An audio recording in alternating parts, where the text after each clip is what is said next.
Assalamu alaikum wa rahmatullahi wa barakatuh. Barkanmu da kasancewa a cikin wani sabon bidiyon mai albarka. Ina gaida ku, ina muku fatan alkhairi. Insha Allah ne Ummu Tarik zan gabatar muku da ƙosai bread. Wasu kuma a wasu garuruwan suna cewa sambuga. To kamar yadda kuke gani, abubuwan da muke bukata su ne ga su nan a rubuce. Bread, sai kuma ƙullun ƙosai. Za ki gyara wake, bayan an gyara shi a markaɗa shi da su albasa da attarugu da jan tattasai. In kina son tafarnuwa za ki iya sawa. Kamar yadda kuke gani gashi nan, bayan an markaɗa na kawo ƙwai na sa. Ƙwai ba dole bane, ba dole sai kin sa ƙwai ba, amma in kin sa zai iya ƙara sa shi ya tashi masha Allah, kuma ya yi armashi. Kamar yadda kuke gani na sa thyme kuma na sa gishiri.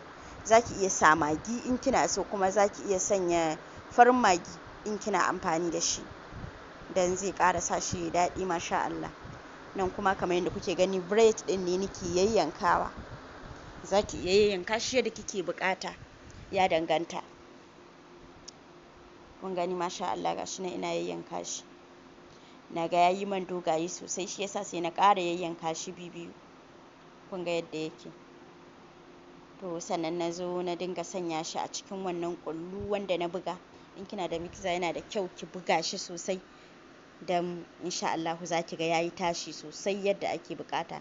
Nan kuma na sa mai yayi zafi. Kada ki sa irin zafi sosai ɗin nan.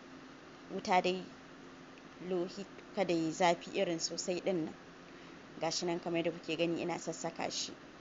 To za ku ga yana tashi sosai masha Allah, yana irin huruwa. In dai kin buga ƙullinki insha Allah ba zai sha mai ba. Ga nan kun gani ina jujjuya shi. Ana ma juyawa yana sake juyowa. Sai kin ɗan daddanne masha Allah. Kun ga kamar yadda kuka gani ga yana daddannewa. To yayi yadda ake buƙata. Gashi ina sanya shi a kwalanda masha Allah. Wannan yana da matuƙar muhimmanci in za a yi breakfast, ko kuma ki ma yara 'yan makaranta, ko in an yi azumi a ce akwai kwakko ko kunu ko tea masha Allah, ba a ba yaro mai ƙyuya. Ga nan kamar da kuka gani ina yin suya na biyu. Haka na ta yi har na gama. Kuma in kin so a cikin wannan ƙullin za ki iya sanya ganyen parsley, ko kuma ki sa lawashi, ko kuma irin ki sanya alayyahu. Duk ganyen da kike da shi mafi kusa a gare ki shi za ki iya sawa, kuma za ki iya yin shi haka yadda kika gan shi. Dan ni gaskiya duka ina yin mai ganye, ina yin kuma wannan. Na gode, Allah ya amintar da hannayenmu, da fatan wannan girki ya ƙayatar da ku.